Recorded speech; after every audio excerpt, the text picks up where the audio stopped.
Olá pessoal, de volta com mais um vídeo onde eu, professor Wilson Cândido, terapeuta ocupacional, professor, escritor, inicio hoje uma série de vídeos falando sobre neuroaprendizagem, um assunto de extrema importância para as nossas abordagens clínicas ou institucionais.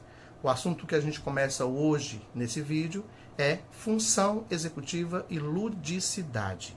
Esse conjunto de práticas voltadas para o aspecto cognitivo, cujo objetivo é colaborar com diversas tarefas que necessitam de itens importantes, como planejamento, monitoramento de comportamentos, cuja intenção é relacionada a um dado objetivo, a um objetivo específico, ou a demandas de caráter ambiental.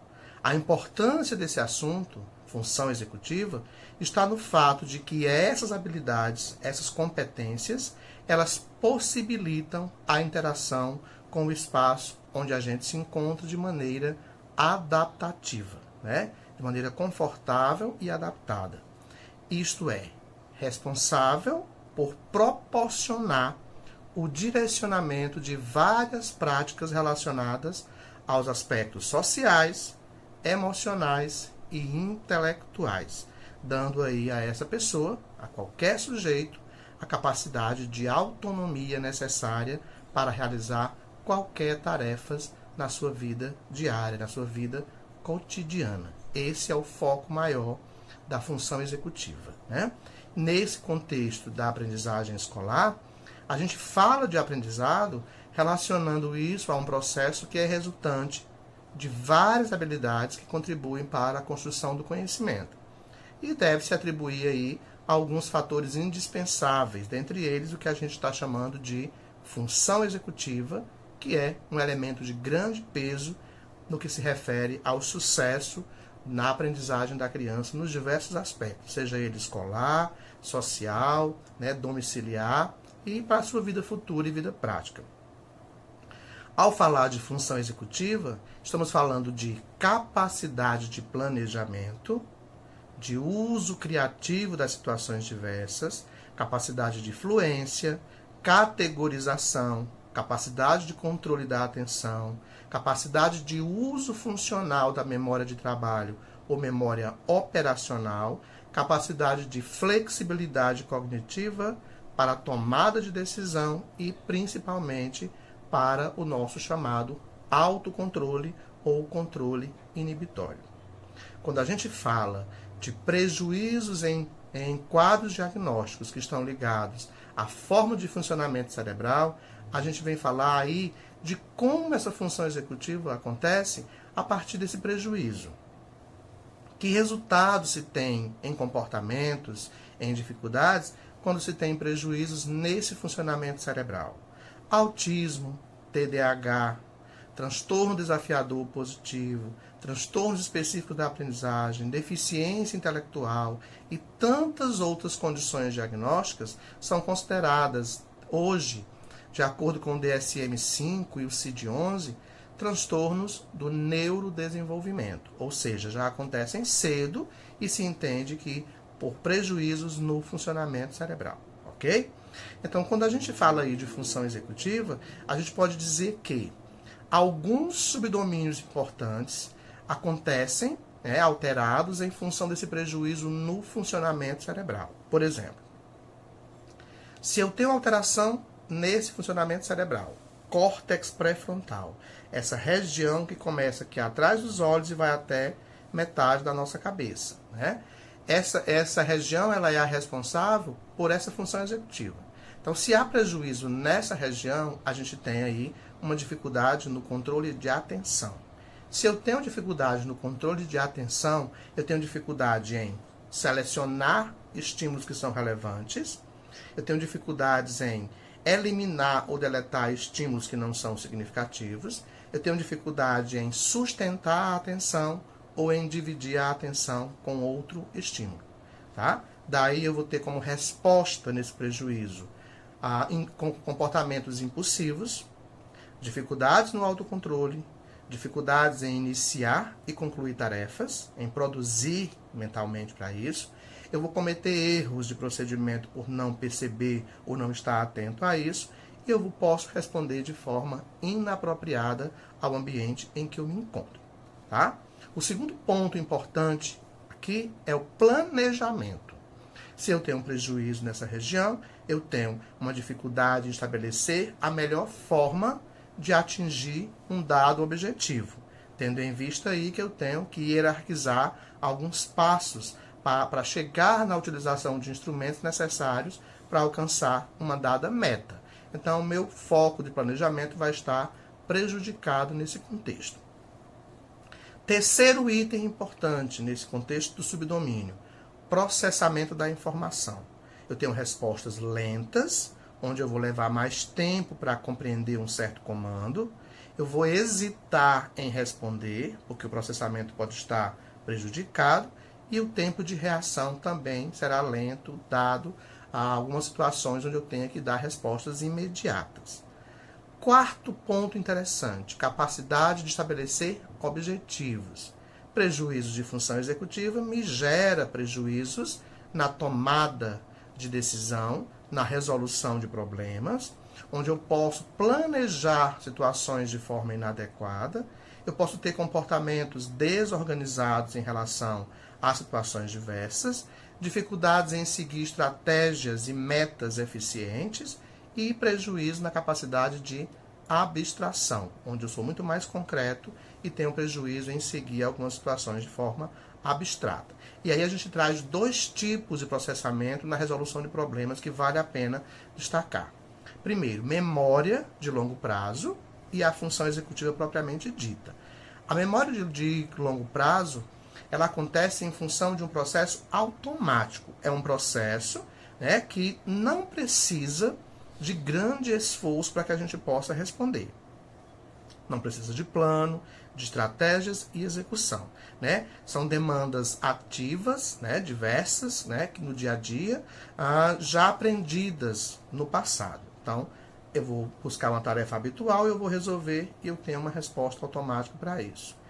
Para uma nova tarefa, uma tarefa mais complexa, aí sim exige de mim um domínio maior para a função executiva, onde eu vou precisar aqui de um processo controlado, né? As funções executivas, nesse caso, elas são recrutadas para que eu possa vir a resolver um dado problema. Então, nesse contexto aqui da função executiva para uma nova tarefa, eu tenho esse processo controlado que exige esforço mental produtivo, maior esforço, plano, estratégia e execução, tá? Então, as funções executivas serão sempre recrutadas em novas situações ou em situações complexas, onde o processamento cognitivo controlado se faz necessário, permitindo aí que a gente ajuste as nossas estratégias até chegar a responder bem de acordo com a demanda que o ambiente exige de nós.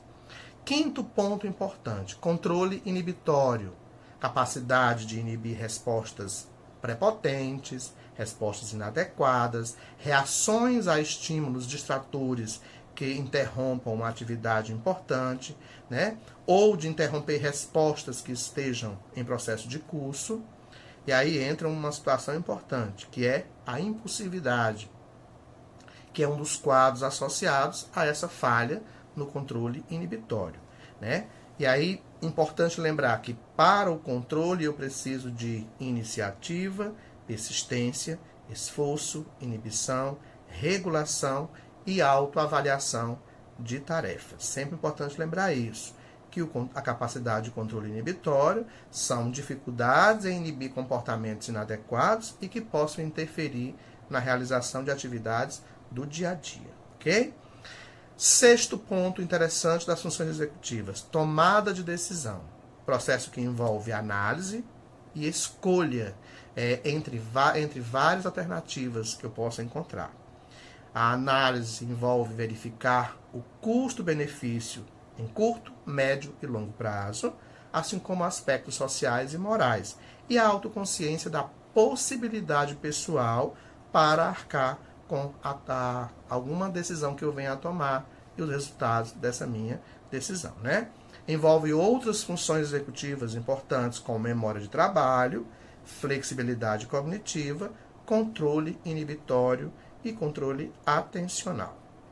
7º ponto, flexibilidade cognitiva. Capacidade de mudar o curso de ações ou de pensamentos de acordo com as exigências que o ambiente nos impõe, tá? Então, aí, quando eu tenho um prejuízo nesse contexto de função executiva, eu tenho rigidez de raciocínio, rigidez na forma de proceder diante de alguma atividade, e aí eu vou repetir alguns erros do passado, dificuldade em mudar de regras, mudar de tarefas, mudar de ambientes, aí eu vou ter uma rigidez com rotinas, bem típico do autista, né, que é onde a gente ainda tem essa dificuldade em trabalhar, e também uma rigidez nos rituais comportamentais. Tá? É importante lembrar que isso está ligado à função executiva. 8º item, memória operacional. Sistema temporário de armazenamento que permite a cada um de nós o monitoramento e o manejo dos dados que são armazenados. É responsável por manter uma limitada quantidade de informações durante um período de tempo. Isso nos fornece base para outros processos cognitivos. Exemplo, memorizar o número de telefone temporariamente, uma localização, a recuperação de alguma coisa que eu guardei ali que eu preciso em um dado momento, manipulação de algumas situações, julgamento e utilização de informações que são relevantes. Essa é a memória operacional ou memória de trabalho. Prejuízo nessa região gera dificuldades no processo de codificar, armazenar e evocar, trazer a informação de volta. Dificuldades com novas informações ou dificuldades em lembrar ações que são realizadas ao longo do dia a dia. 9º item, categorização. Processo que permite que agrupemos elementos que compartilham aí propriedades específicas. Por exemplo, laranja e abacaxi são frutas. Isso está relacionado com a formação de conceitos, raciocínio dedutivo, indutivo e abstração. E o 10º item, fluência. Capacidade de emitir comportamentos verbais e ou não verbais em sequência, obedecendo às regras pré-estabelecidas, explícitas ou implícitas. Então, são alguns subdomínios importantes que geram aí redes atencionais compostas por alerta, orientação e atenção executiva. A atenção executiva ela é composta pelos processos atencionais controlados, permitindo a mudança voluntária de foco, a manutenção do tônus atencional e a resolução de conflitos, né, atencionais em situações que demandam inibição, flexibilidade e alternância. A atenção está ligada à sustentação, foco, fixação, seleção de dados relevantes dos irrelevantes, evitando aí distratores. Percepção é intraneurosensorial, é interneurosensorial, é metaintegrativa, é analítica e sintética. E as redes atencionais, elas são preditores importantes para o processo de aprendizagem, tá? Em síntese, função executiva, a gente está falando de um conjunto de habilidades cognitivas que permitem aos seres humanos direcionar seu comportamento a metas, estabelecendo etapas para alcançar essas metas, monitorando a execução de cada etapa a fim de resolver problemas imediatos e futuros, tá? Importante lembrar que a gente ainda pode dividir a função executiva em 2 tipos: as quentes e as frias. As quentes destinadas a resolver problemas que envolvam aspectos afetivos, como tomada de decisão, de risco, decidir se desculpa ou se bate em alguém, e as frias, destinadas a resolver problemas que envolvem aspectos mais cognitivos, como memória operacional, exigida ao fazer uma conta mentalmente, ou decidir se o número é par ou ímpar, dentre outras tantas situações.